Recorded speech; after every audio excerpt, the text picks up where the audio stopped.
Focus more on your desire than your doubt, and the dream will take care of itself.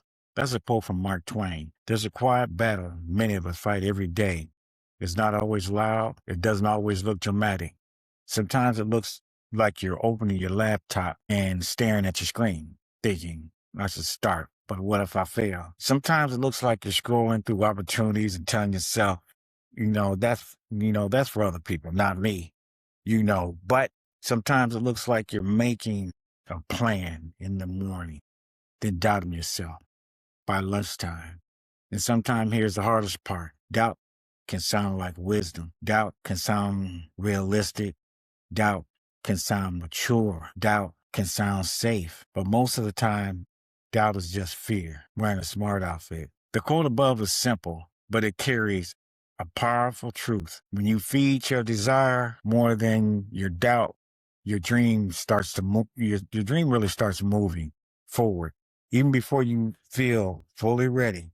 Not because life becomes easy, but because you suddenly become fearless. But because your attention changes and whatever you focus on grows, doubt has a microphone. Doubt speaks quickly. It speaks the moment you think about applying for that role. It speaks when you consider starting a business. It speaks when you want to create a content or learn a new skill, change careers, go back to school, or simply show up differently. Doubt, doubt sometimes says you're too late. You're not experienced enough to start to judge you. What if you start and don't finish? What if it doesn't work?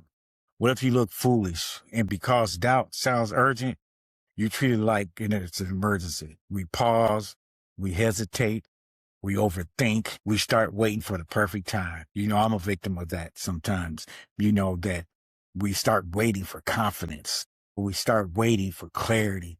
But sometimes confidence usually doesn't come first. Action does. And clarity usually doesn't come from thinking more.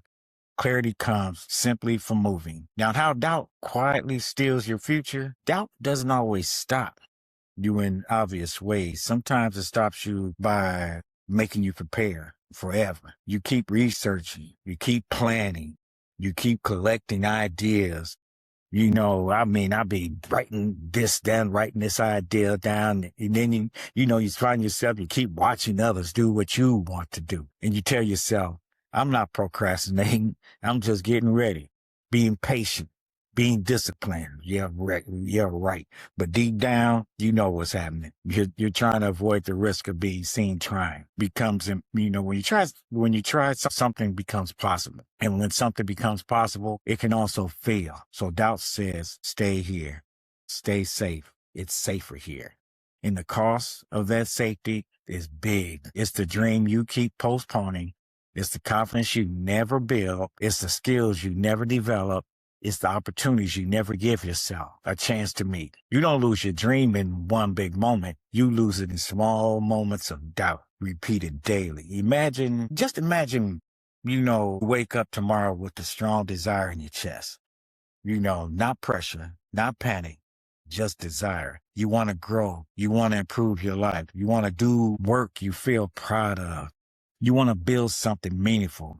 You want to stop surviving and start living with purpose. But then doubt shows up like it always does. It reminds you of the last time you tried and it didn't go as planned. It reminds you of the money you don't have yet.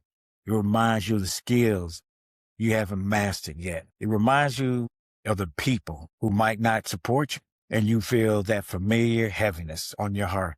Now you just imagine instead of arguing with that doubt.